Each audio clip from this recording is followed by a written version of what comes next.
Hi guys, welcome back to AFTV and the Tactical Insight Show. I'm here with Graham on the back of another victory. Back-to-back wins. We're going to break it all down. But first and foremost, Graham, how are you? How was your weekend? Yeah, fantastic, mate. Always good when Arsenal win and Tottenham lose. Yeah, and absolutely. Also, those people that know me really well know that I'm a cricket fan. Yeah. And I used to play Kent League cricket for 25 years. And my county, Kent, won the T20. Oh, well done. So, nice, okay. Fantastic. Many congratulations to Sam Billings. And Daniel Bell Drummond follows me on Twitter. I messaged him on Saturday night and he messaged me back. So great to see the boys after 14 years win a trophy. Oh, well done. Well, I went to the University of Kent, so I'm just going to take some pride in that as well. So great. Amazing. And away from cricket, how was your weekend? Did you watch any of the Spurs, Chelsea, West Ham United? Some good games on? I did. Well, I watched Match of the Day. Apart from the Arsenal game, I didn't really. I was working yesterday, but didn't see any of the games yesterday. But I had a great weekend. Really enjoyed it, and look forward to coming up and breaking this down with you today. Right, good. Let's break it down. So obviously we went to Burnley.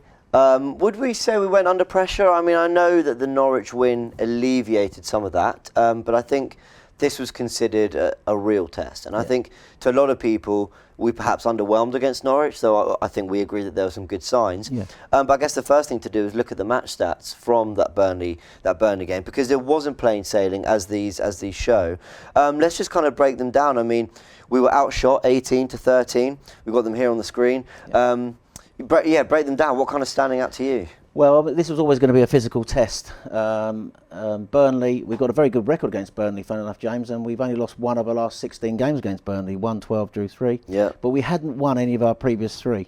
And Burnley are a very physical team. They've got 2 physical strikers, Barnes and Wood. We knew it was going to be a physical test, so it was always going to be a big challenge, that physical test.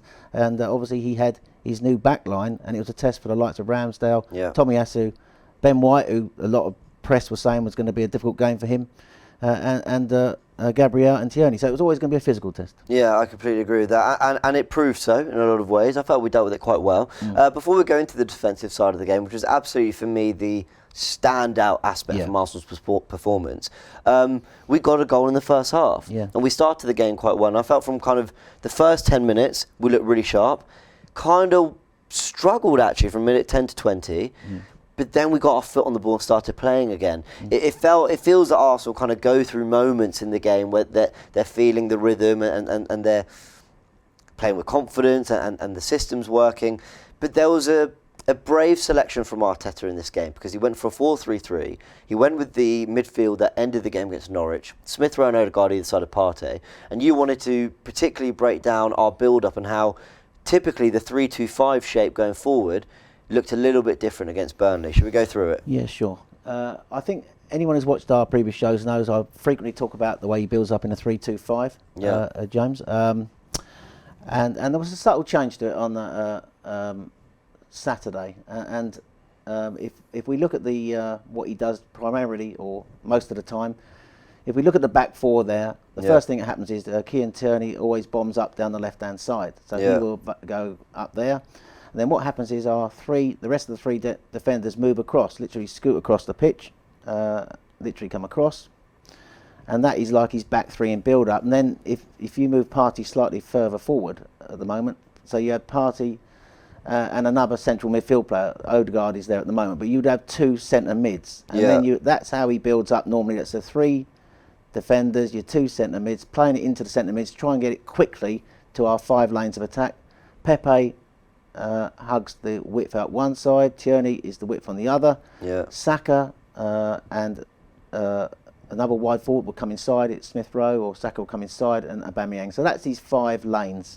Normally, and that's the 3-2-5 build-up. But there was a definite change, a shift on Saturday, and it involved the roles played by Partey and Odegaard, which I think moving forward could be quite significant if Arsenal want to play in this 4-3-3 shape. Because what we saw was Partey, instead of sort of like being forward, would drop back to receive the ball. So he was, as Tierney was bombing on up the left-hand side, you had your 2 centre-halves split, and he would position himself in the middle. Well, let's illustrate it here on the tactical pad. So, as you said, normally they'd come across, but we're saying White and Gabriel are splitting a bit more, and Partey's dropping in to receive the ball. He's now acting like as a single pivot. So So he's now there really to help our build-up play. So when Ramsdale gets the ball, and this was happening quite a lot on Saturday, he would look a lot of the time to find Partey. And Partey offers something that someone like Granit Xhaka can't do in that position. He can sort of like, he's right-footed, left-footed, he can beat the press. Yeah, absolutely. So and there was a press, sorry. There was a press. Barnes and Wood did come forward. Brownhill, Westwood took steps forward. Burnley were playing a 4-4-2 shape against our 4-3-3, so they were pressing on. But what Partey is able to do very well when they press on is he's able to take the ball, receive the ball, comfortable on either side and progress it forward. So the difference is now, instead of it going mostly from our centre backs into midfield, he's come short and he's like a single pivot to receive the ball, turn and move forward. Now the advantage of that is, with just the one pivot, it's a lot of responsibility on him, is that gives us, instead of having the two midfielders, we've now got the two central midfielders. He's like a single central midfielder in effect, and we've now got another attacking mid. So what happens is, as he drives forward, the 5 lanes change slightly, and then you've got like Smith Rowe and Saka, who normally would be inverted up high in a 5. They're now coming sort of like across, and they're now in effect attacking midfielders. So they're in effect now, you've got 1, 2, 3, you've got your 5 lanes of attack, but you've got Saka and Smith Rowe as attacking midfielders. So that was the subtle change to the shape. Instead of it all being 5 lanes across the top, you've now got these 2 midfielders now coming deeper to receive the ball. What really needs to make that workload, not only is what Partey does, is what Odegaard does. And this was a key element to the way Arteta played. Odegaard is primarily, everybody thought we were buying him as a 10. But he can also play 8 and 6. He's played at 8 for his national team. He's even played at 6. And this could be a move, a change in direction where Arteta wants to go, to use Odegaard in a slightly different role. Odegaard was literally everywhere on Saturday. He was all over the pitch. But primarily he was on the left-hand side assisting the build-up play, which involved Saka and Tierney. So that was like partnerships were built on that side. I noticed that throughout the game, where Odegaard was coming short, receiving the ball, turning, driving, looking to feed in Saka, who was coming short to receive the ball, or even drive out to Tierney. So there was a significant change in the way we built up. It revolved around Partey being the single pivot, being able to take the ball comfortably from Ramsdale and progress, and also the way Odegaard was able to sort of like come shorter, receive the ball from Partey, or even receive the ball all over the pitch.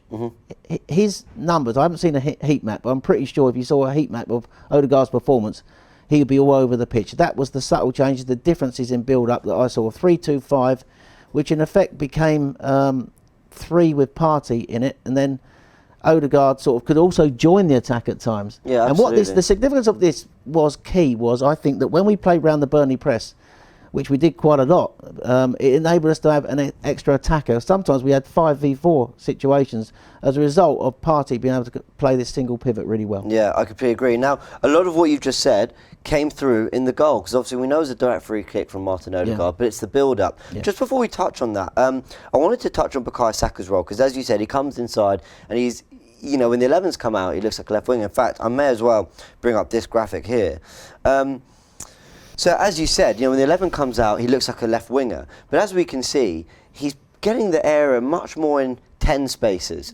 And I think the reason I really wanted to mention this is, we were here on the watch along, and I've seen people online saying Bukayo Saka's looked poor against Norwich and in this game against Burnley. And I think in fairness to him, while he had crucial moments that led to us winning the game in this Burnley game and the Norwich one before, he's being asked to play a completely new role. Now, where we've seen Bukayo Saka in the past, because he's still so young, and he came into this 11 so young, and he's played as a left back, bombing on, getting balls into the box. He's played as a left winger, holding the width. He's also played as a right winger, doing both, coming inside, you know, holding the width, playing as a number 10. This is a completely new role he's being asked to do, where he's essentially, he's the left winger, but he's asked to pick up the ball in 10 spaces. And I think it might just go some way to explaining why we haven't seen the best of him yet. Yeah, absolutely. I think also a young player coming back from the Euros was one of the reasons also. But him and Smith Rowe have got to adapt now to this new system. Yeah, they do. And they are, as in effect, what you're saying, in effect, almost being asked to play 10s. Yeah. Because they are coming inside, becoming attacking midfielders. So it is a different role. and also you have to understand that he's still only 19, 20 years old. That's the thing. And so I think with all young players, you know, to adapt and to learn, they're not going to be consistent. I think the fact is, we think of him as an England player. We think he's a lot more on his progression than he is. Yeah. But he's still a young player, and he's being asked to play different roles. I still think he's now got a position now. Same with Smith Rowe. I thought Smith Rowe is trying to adapt to this new position. I thought you saw signs of him trying to work out what he had to do, the runs to make, and all that. So these two new players are now, the way Arteta's set this system up is almost like they've been asked to play in two totally different roles. So they're going to have to find their way in these roles, James. I completely agree. Now, everything you just illustrate in terms of the build-up came true in the goal. So let's have a little look at it. We know the goal was a direct free kick, as we mentioned, but it's the build-up that leads to it. Now, Bukayo Saka is so crucial in this.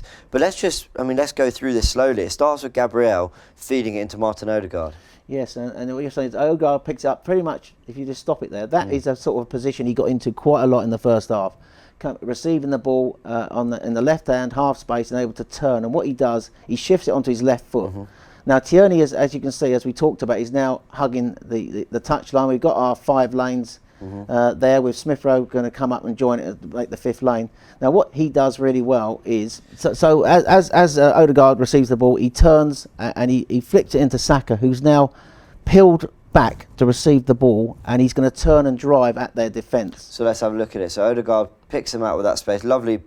Yeah, and now he's turning, and now Burnley are retreating. What you see quite cleverly here is Tierney's now held the whip, so Loughton is sort of like attracted more towards Tierney. You'll see that in as the play progresses. You got the 2 centre backs, me and Tarkowski. Are now very much obsessed with Aubameyang. Yeah. So and then basically Saka is now going to drive across. Now Smith Rowe and Pepe, where he's aiming for, because Pepe is now coming up from the right, coming inside, and Smith Rowe is also going to join the play. He's now got 2-on-1 situation there, and I think Brownhill comes across and fouls him. Is very aware that Saka's going to release one of those 2 and play them in. So he takes him out. That comes from literally Saka turning and driving. So a lot of people questioned his performance on Saturday, the fact his passing stats are very low, only 79%. But the one thing he did really well was that play that led to the free kick that got us our goal. Yeah, I completely agree. Worth looking at it one more time. I mean, I really enjoyed this. From Odegaard slipping it into Saka, Tierney overlapping, and Saka's just driving goal. And credit to Aubameyang, because his run does take the defenders away, and obviously Westwood then brings him down. So yeah, I mean, it was. I'm glad we saw. I know the free kick was a bit of magic from Martin Odegaard, and I completely appreciate that. And I know that doesn't go down as a goal from open play, but it came from a system implemented by Mikel Arteta and a new tactical tweak that you've addressed that he used against Norwich as well. Yeah, I think he's now. We've criticised Arteta for possible overcoaching at times, but slow build-up. But I thought there were signs on Saturday that he's now creating an environment for the players to play in. Yeah, I completely agree. To get the strength out of these players, albeit that they've got to learn to adapt to it. But I think he can only do so much as a coach, and if he's given them freedom and licence to be able to play, and this is what he did on Saturday. It wasn't his fault that the final pass, as we saw throughout the game, particularly in the second half when we could have killed the game, if they didn't make the right decision or the right final pass, you can't blame the coach for that. I have to say I'll give credit to Arteta. I think that in this game we saw a shift away from a subtle change from what we had before, and it was better build-up play and being able to give those players an environment where they can express themselves, which is something which I want, you want. Yeah. And I saw it on Saturday, to be fair. I completely agree. Now, talking of praising Arteta for the tactical tweaks there was a tactical tweak defensively. And the defence was a big part of why we all ultimately got through. We saw that Burnley had 18 shots, but at the same time, we never felt too troubled. Let's have a little look at that defensive tweak. Now, what I've got here on the tactical pad is Tarkowski on the ball, and we know that they do like to go long, and they do like to hit that ball into Barnes and Wood and try and make it difficult for us. But you notice he did something particular with Thomas Partey. Yeah, I think he did something really well, and I think he learnt from the Brentford game. I think in the Brentford game, if you remember, we talked about that they were able to isolate our 2 centre-backs. Pablo Mari and Ben White had difficult games against Tony and against the other striker, whose name actually... Mbama, yeah. Yeah, Obama, yeah. And they caused us problems in the air with long balls, and Ben Mee is particularly great at lumping it forward towards these two physical strikers, Wood and Barnes. Yeah. So I think I think they identified that right side, Ben White and Tomiyasu, that side. That's where they were aiming a lot of the free kicks. So whereas we were 4-3-3, I thought in build-up in our possession-based game, out of possession, it was like a 4-1-4-1. Yeah. With Partey sitting in front of the back four. But what he did really well, if you move him across there, he now sits in between these two players, between Ben White and Tomiyasu, to offer protection, because that's where the balls were going from the free kicks. And I think that Burnley's two forwards, Barnes and Wood, will position themselves over onto that side to try and get, because they knew that Gabriel, we can talk about him later, relished the physicality. Yeah, he did. So they didn't see him as a weak link. They saw this side as our weak link, and they put their two forwards. Every time it went long, if they had a set play, it went long into that area to try and win and look to deal with to win the second balls. And Partey was very good, I think, at protecting those two players, as good as Tomiyasu was. He won all these duels, of course. But Ben White had a very good game in the air. Although, I thought he did okay. There was some criticism which surprised me, but I thought he did okay. But I think Partey there offered the extra protection. I said to you, we had a little exchange on WhatsApp last week. I said I would play back three, didn't I? Because I was worried about their two centre forwards.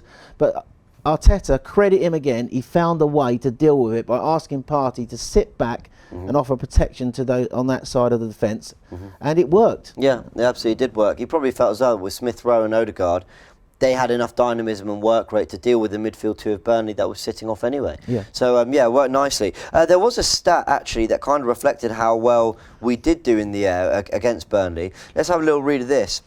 It was a commanding performance from Arsenal, with Burnley attempting 40 crosses in the game, only 9 of them successfully reaching another Burnley player. Yeah. I mean, credit to Arsenal, they dealt with that well. Credit to, and a lot of his new signings come through the test, didn't they? Ramsdale, absolutely brilliant performance in goal.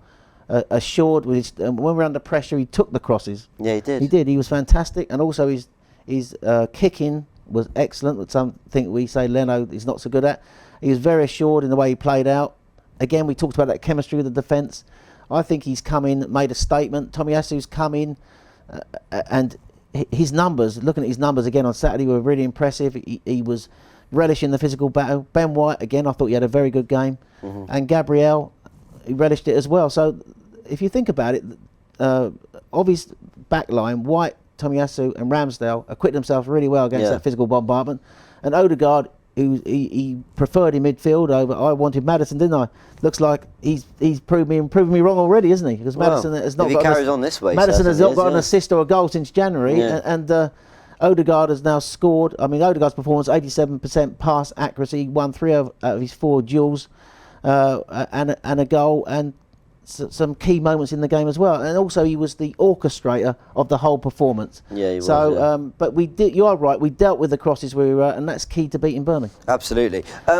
You wanted to just touch on one last tactical tweet from Burnley that came in the second half when Maxwell Cornet came on, and Arteta responded to that. I know we're giving Arteta a lot of credit, but listen, with the form Arsenal are in at the start of this season, 3 defeats, 1 win, to go to Burnley, who were also desperate to pick up points, is not easy. And he had to not only respond to what we did going forward, at the back, but also Dyche's changes throughout the game. He responded to that introduction of Cornet quite well as well. Yeah, he did. I think what happened in the second half is with us sort of like winning 1-0, Dyche mixed it up a bit. He changed the formation. He took off Ashley Barnes, and he went with one striker, almost like Wood, as a number 9, and then he brought on the Lyon player Cornet, and he made changes and went 4-3-3. Yeah. And this gave him, I think, what he was looking to do. McNeil now had a free roll, floating between the lines and try and create overloads around Partey. And I think what he did really well, Arteta, he noticed that within 5, 10 minutes, 15 minutes of it happening. So, well, in less than 10 minutes.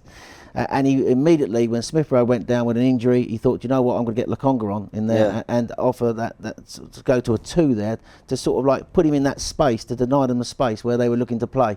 Yeah. So he made a really quick adjustment to what they did.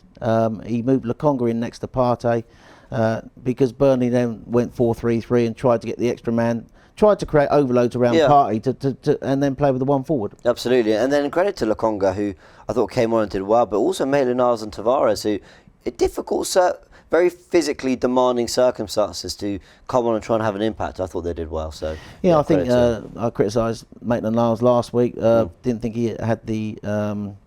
Which we disagreed on, because I thought he was quite good. But that's the beauty of football. That's the beauty of football. It's football. I always say to people who message me, football is a game of opinions, James. Yeah, it is, yeah. I didn't think he had the qualities last week to play in that role. I didn't think he had the ball progression ability and or the intensity. But when he came on Saturday, he was calm, assured, and he performed a role to help the team. And I think that you could see it. There was a real bond between the team, and then Tavares come on when Tierney went down and went off, and even he fitted in really well. There is obviously a little bit of a worry. Partey went off 15 minutes from the end. He signalled to the bench that he wanted to come off, but it was only cramp apparently. Yeah. Because I think that keeping Partey fit and Odegaard, they are now crucial to the way he wants to play if he wants to play this 4-3-3. I completely and utterly agree. Let's talk about some individual performances before we go into some of the main talking topics to round off the show. Gabriel, 27 million or something he cost us. His stats, maybe between 24, 27 or whatever. But I've got to say, in this market, when you see what some defenders go for, that feels a bargain. Yeah. We always knew he was quick and tall and all that, but he really showed off his best attributes against Burnley. We just look at some of the stats here. 8 clearances, more than any other Arsenal player. 3 tackles, 2 blocks, 10 aerial duels, all more than any other Arsenal player, with 14 duels. Second to Pepe, interestingly, who I think made about 19 or 20. But that is I mean, listen, there was debate about, I think the Arsenal official page said it was Aaron Ramsdale based on the votes. He was worthy of it. I thought Partey was quality. Yeah. Martin Odegaard obviously thought he did in the build-up to the goal and then the free kick. But Gabriel was superb. Oh, I think the fact that Burnley put their 2 forwards over the other side of the pitch to try and tells win, you everything. That told you everything. But he relished the physical battle. And on the picture behind you there, on the screen behind us, you've got him. That epitomised everything about Arsenal's defensive performance on Saturday. And there is Gabriel with an absolute vital last-ditch block, tackle. Tomiyasu getting in there as well, throwing his body on the line in front of Barnes. But I think Gabriel relished the battle, and he had an incredible game, and he was my man of the match, actually. He was your man. He was mine too. Now, you sent me this really interesting stat. I'm going to read it out now. It's all about how crucial Gabriel is to our defence. Then his last 7 games for Arsenal, Gabriel has a 100% win rate. Yeah. In that includes 5 clean sheets, and we've been conceding 0.29 goals per game in that run. Without Gabriel in the side, though, Arsenal have a 14% win rate, with 2 goals per game conceded. I mean, it tells the story, but break that down. Don't need to say much to that. That tells you everything, doesn't it? Yeah. I mean, that's how crucial he is. Is that a 14% win rate without him, just overall? If you go back to that stat, can you get it back up? Yeah, got it here. So, without Gabriel on the side, Arsenal have 14% win rate with 2 goals per game conceded. I mean, that's... No, in the last 7 games for Arsenal, he has a 100% win rate with 5 clean sheets and only 0.29 goals per game conceded. So in the last 7 games he's played, we've got a 100% win rate. Yeah. But without him in the side, we've only got a 14% win rate. I mean, that's extraordinary. And we concede 2 goals per game. That stat I saw, and like you, I couldn't believe that when I saw that. But that's why I've just re-asked. That's why I've reiterated it. I had to double check. I mean, that's a phenomenal It just shows how important he is to the team, and what a great defender he is. And I think that we knew we were getting a monster when we got him. Yeah. Now, he started really well last year, faded towards the end of the season, but he's now come back, and I think he looks every bit worth the money. Yeah, absolutely. Worth more than the money. Yeah. Now, we've had a word on Ramsdale, who was superb. Yeah. We had a word on Tomiyasu again, and another... We said, you did it against Norwich, can you do it at Burnley? You absolutely did. Ben White was an interesting one, because I think some people said he was poor. They're quite worried about him. I think we discussed it off air. I felt he had some poor moments, but actually overall did okay. Well, I think that this sort of was always going to be a big test for him, because we were saying after his performance, when Brentford identified him as a possible weakness in the air, they were going to target that weakness. And in the press now, you get like sort of like momentum around the fact he's no good in the air, don't you? Yeah. So and I think that Sean Dyche might have looked to expose that. But interestingly, he won all of his headed duels. Yeah. So that showed you that he, obviously with Partey over there to help him, that was I think a significant tweak by Arteta. But he did win his duels. Not quite so good on the floor, and we're going to see that it was his back pass that led to the penalty that got overturned by VAR. Yeah. But overall, I thought he was an okay performance, John. I thought it was an okay. I think he had more interceptions, made more interceptions than any other Arsenal player. So I do think he enjoys that, getting in front, using his pace to kind of catch strikers out. Yeah. But you're right, it was his mistake that led to this penalty situation. Obviously, VAR overturned it. Lee Judges was not happy on the watch along. I saw Lee. Yeah, he was not really happy. going off, wasn't he? He couldn't even believe it was given in the first place. Yeah. Listen, the referees eventually looked at it and gave the right decision. But Ramsdale was brilliant here to get White out of trouble. I think he owes a lot of debt to Ramsdale. Yeah, he does. Because Ramsdale got out really quickly, and also he closed down the shooting angles really quickly as well. For Barnes, wasn't it? Barnes. Now, if you look at that picture, he's there playing the ball, isn't he? Yeah. But unfortunately, I have to say, when I saw it on Match of the Day at real time, and even when I watched it on the stream Saturday afternoon, to be fair, it did at real time. He did think it could be a penalty. Yeah. It did look possible penalty. But when you saw it again, and Anthony Taylor, obviously Lee was not happy with Anthony Taylor. I saw Lee's reaction. Bless him. Lee's very passionate, and I get all that. But the one thing I will say, credit to them this year, referees are going over to look at the monitor. They weren't doing that last year. Yeah. They were just sending it upstairs, and they were almost like frightened to overturn a decision. But this year they are looking at a monitor. The important thing is you got the decision right. Yeah, listen, I don't care how long it takes if you come to the right one. So yeah, absolutely brilliant from Ramsdale. Let's end on a kind of a closing question. Once again, a bit like the Norwich game, and they were different games in a lot of ways, but once again, Arsenal, without looking overly fluid in possession, still found themselves with so much space to exploit and get a shot at goal and cause the opposition more problems. And I felt that we were just so frustrating with our final pass, our conviction, and it got us discussing. We wanted to talk about it on this show and ask you guys as well. Is it just Arteta's fault we're not scoring more goals? Because there's an interesting stat, actually, I'll read it here, that Arsenal have only scored 49 goals in the last 49 in the last 39 Premier League games, and that's 89 and 63 under Arteta. Now, you sent me that stat, which I've got to say when I read it, it sounds about right. Why are we not scoring more goals? Is this Arteta still... We talk about overcoaching a lot of the times in the previous shows. Is this Arteta still holding them back? Or do these Arsenal players need to do better in front of goal? I think that if you look at what happened on Saturday, you have to say you can't blame Arteta for the fact that we didn't score more goals on Saturday. If the players had made the right decisions and the right pass, we would have won that game 3-0. And everybody was saying that fantastic performance, Arteta masterclass, wouldn't we? I completely agree. Because he set the players up, as I said earlier, to actually flourish in that system. And with one or two subtle tweaks, Partey's single pivot, Odegaard literally playing at 8 and sort of all over the shop, and these Saka and Smith Rowe playing attacking mid positions. So and often creating situations where we had overloads and 5v4 situations, and I think that you have to give him credit for that. So it wasn't his fault we only scored one goal. I think when he came in, he had to address the fact that we were conceding too many shots, and that's what he did in changing the way it was. So at the start, it was all about sorting out the defence, which he's done. And now I think the next part is really sort of sorting out the attack, so we sort of like score more goals.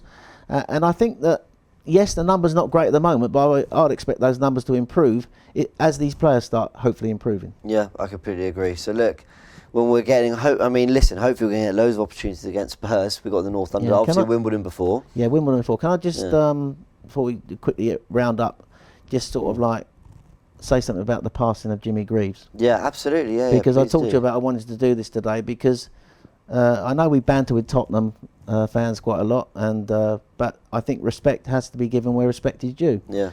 And the passing of Jimmy Greaves yesterday, when I heard it, I think you have to recognise that Jimmy Greaves is one of the great players of English football. That's the first thing I want to say. he'll be defined by the fact that the game he missed, the World Cup final. But his record for England, 47 goals in 55 games, 266 goals for Tottenham in 379 games, James. I think he was a goal-scoring genius. I know players and pundits and ex-managers far more able to sort of say those things better than me have already said it, but I just wanted to pay my own respects to Jimmy Greaves. No, rightly so. Because I think, although people say Alan Shearer was England's greatest ever forward, I think Jimmy Greaves, for me, for goal scoring, I've never seen a player. I never got to see him play live, which is a great. Because remember, I sitting next to you make me feel old, mate. You're a young man. Not at all. I've been watching football over 50 years, but I saw a lot of Jimmy Greaves on the television. The way he used to, I've never seen someone score the sort of goals that he scored, float across the pitch, and score the goals he did. So I just wanted to pay my respect to Jimmy Greaves. I know it's an Arsenal programme, but there is one of the true greats of English football, a legend, a goal-scoring genius, as people have said, better than me. Yeah. But I just want to say, rest in peace, Jimmy Greaves. Yeah, really well said. And look, we'll round off on that, guys. Thank you for joining me, Graham. I really appreciate it. Another win and another clean sheet. And it's great to analyse Arsenal from the attacking and defensive perspective as well. And Arteta got it spot on, even with the subs. And it puts us in a good position going into that North London derby, doesn't it? And this Wimbledon game. And listen, I want to win it. I want to get through to the next round and win trophies. So yeah, with big week coming up. Just close on one thing then, and that is before we went into that international break, we were on 0 points. We hadn't scored a goal, -9. Tottenham were 3 wins, 9 points. And since we come back from the international break, they haven't scored a goal and they've lost 2. We've won 2. Yeah. So, going into that North London derby, I know that's form goes out the window in North London derbies. We now go into this North London derby in the right frame of mind on the back of 2 good performances and 2 wins. Yeah, absolutely. Let's hope that this potential upturn in form continues. Maybe things have turned the corner. Who knows? But listen, we've got this and we've got Brighton next week. I tell you, if we come out with 2 wins, I'll start feeling like maybe we really have turned the corner. But listen, guys, as always, don't forget to like and subscribe like this video, subscribe to the channel. I fluffed my lines. Luckily, Arsenal didn't. And yeah, interact with us in the comment section. Let us know what you made of the performance. Graham's always chatting to you guys and answering all your questions and comments. So yeah, do discuss with us. Thanks for joining me. Pleasure, mate. We will see you next week after hopefully a North London derby win. Let's hope. See you next week.